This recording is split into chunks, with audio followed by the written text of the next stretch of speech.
Hello everyone, welcome back in this course. So in this tutorial, I am show you cell scripting environment setup.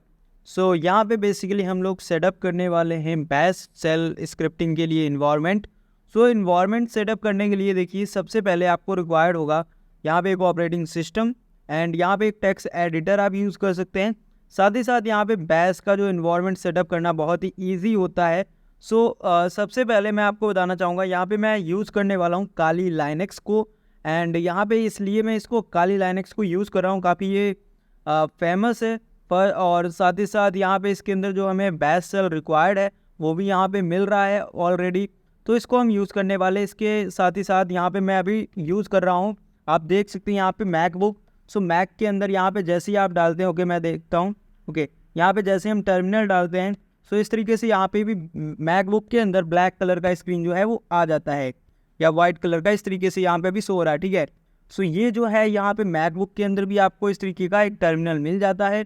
अब यहाँ पे जैसे मैं अगर PWD करता हूँ सेम वर्क हो रहा है। ठीक है, इस तरीके से यहाँ पे आप देख सकते हैं जैसे कि वर्किंग जो है वो करंट टाइम बिल्कुल वैसी है जैसे कि हम अदर किसी OS के अंदर करते हैं।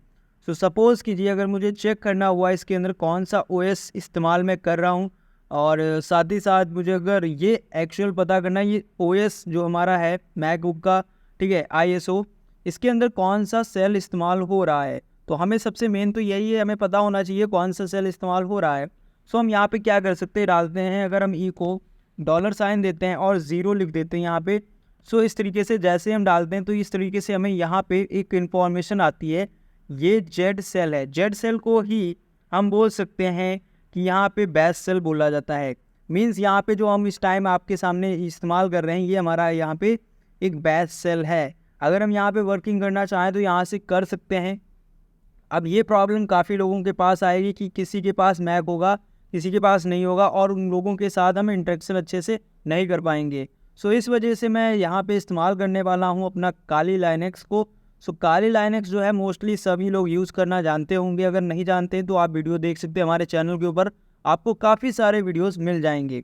अब यहाँ पे आप देख सकते हैं यहाँ पे भी एक टर्मिनल मिलता है, तो इसके अंदर अगर हम आते हैं यहाँ पे अगर हम डालते हैं ई को $साइन के साथ अगर हम 0 डालते हैं सो यहाँ पे इस तरीके से इन्फॉर्मेशन आ रही है। अगर मैं यहाँ पे $साइन के साथ यहाँ पे डायरेक्ट लिख देता हूँ कैपिटल में सेल, तो यहाँ पे कुछ इस तरीके से इन्फॉर्मेशन आ जाएगी, आप देख सकते हैं।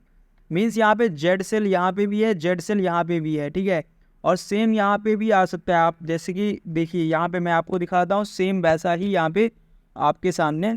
ओके, सो यहाँ पे कुछ इस तरीके से मैंने डाला तो सेम लोकेशन एंड सेम यहाँ पे जेड सेल लिख के आ रहा है। मीन्स ये भी बैश सेल के ऊपर काम कर रहा है मैकबुक एंड यहाँ पे हमारा जो काली लाइनेक्स है ये भी मैकबुक जो है उसकी तरह यहाँ पे बैश सेल के ऊपर काम कर रहा है।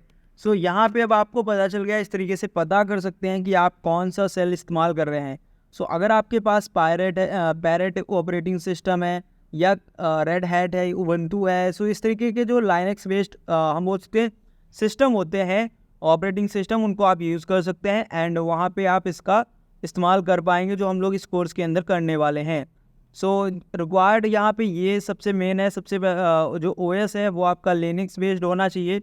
सेकेंड यहाँ पे आपका जो हम बोल सकते हैं टेक्स्ट एडिटर है वो आप हम अभी इस्तेमाल जो हम करने वाले हैं VI को, जिसको हम विम बोलते हैं। अगर आपके पास OS की, हमें काफ़ी लोग बोलते हैं कि OS ज़रूरी है कोई फ़ोन से ही हो, तो यहाँ पे मैं आपको बता दूँ आप एंड्रॉयड फ़ोन के अंदर टर्मक्स नाम का एप्लीकेशन होता है जिसके बारे में वीडियो बना चुका हूँ। सो उस फ़ोन से भी बैश को सीख सकते हैं। सो आप लोगों को अगर नहीं पता है तो फ़ोन से भी सीखा जा सकता है। एंड यहाँ पे अब हम टेक्स्ट एडिटर जो इस्तेमाल करने वाले हैं इसको हम विम बोलते हैं। सो आप देख सकते हैं ये वाला हम टेक्स्ट एडिटर इस्तेमाल करने वाले हैं। सो ये टेक्स्ट एडिटर, एक सेकेंड में वापस से इसको क्लोज़ कर देता हूँ। ओके, सो यहाँ पे जो विम है वो इस तरीके से आप देख सकते हैं जैसे कि सो ये टेक्स्ट एडिटर हम इस्तेमाल करेंगे। इसके साथ साथ यहाँ पे हम अदर जो हमारे बोल सकते हैं OS होते हैं उनके अंदर मिल जाते हैं काफ़ी सारे टेक्स्ट एडिटर। तो इसके अंदर हम विम हुआ, नैनो हुआ, मैं नैनो भी दिखा देता हूँ आपको। सो यहाँ पे मैं नैनो आपको दिखा देता हूँ, ये नैनो टेक्स्ट एडिटर है, इसको भी हम इस्तेमाल कर सकते हैं। ओके, सो यहाँ पे जैसे कि आप देख सकते हैं ये रिक्वायरमेंट्स आपकी जैसे ही फुलफिल हो जाती हैं देन आप लोग इसको स्टार्ट कर सकते हैं। सो नेक्स्ट वीडियो से आप लोगों को मिलने वाले हैं इसके काफ़ी सारे प्रैक्टिकल्स, तो मिलते हैं नेक्स्ट वीडियो में।